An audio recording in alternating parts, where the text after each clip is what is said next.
video, I'm gonna share with you guys what I've learned in our storytelling workshop. This is what you call the props.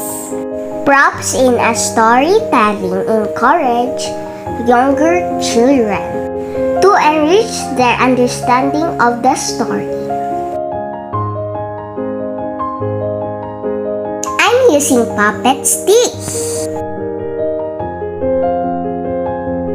The characters of the story: the girl, the old lady,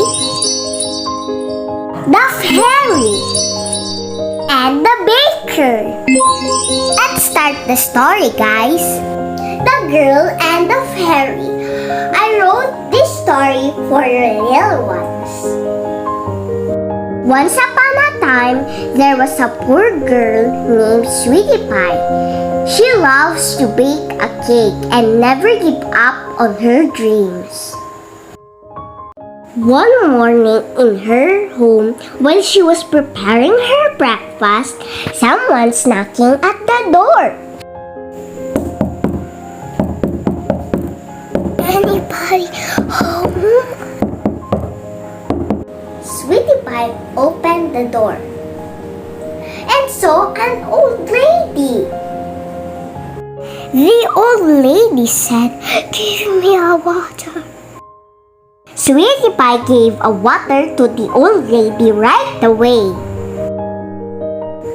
The next day, Sweetie Pie went to the forest and saw a fairy. She was scared. She ran and ran and ran and hid to the mango tree and saw the fairy again. She ran and ran and ran and ran and ran and hid to the apple tree. "I'm so scared," Sweetie Pie said. Now the fairy is following Sweetie Pie whenever she goes.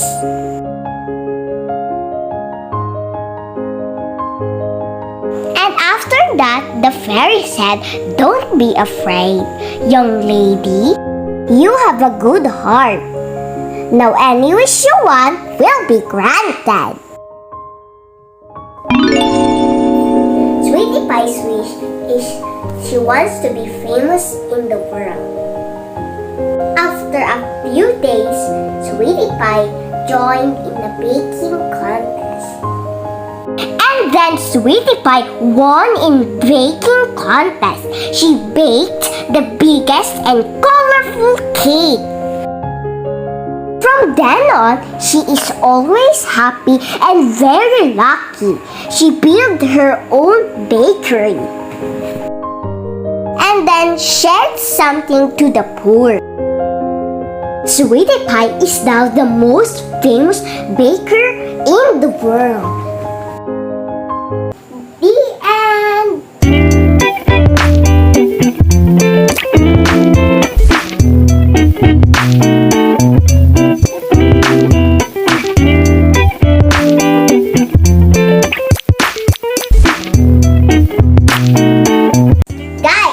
What is the moral lesson of my story? Can I hear it? Oh, that's right. The moral lesson of my story is the generosity and the kindness of Sweetie Pie.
The moral story of my...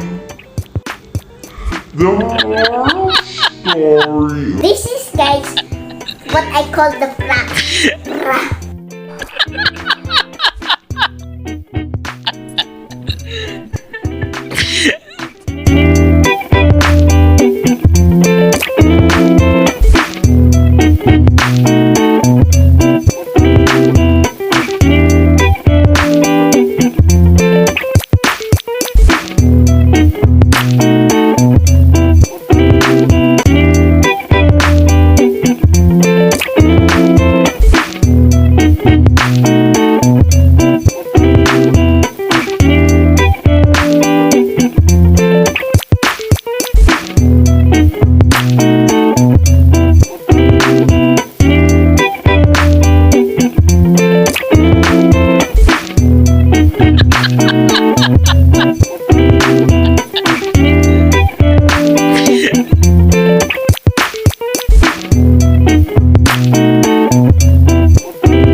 Sweetie Pie won in baking contest. She baked the biggest and the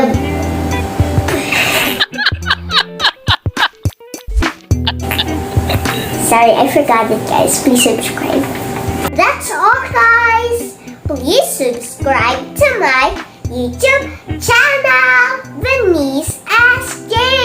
I hope you like it.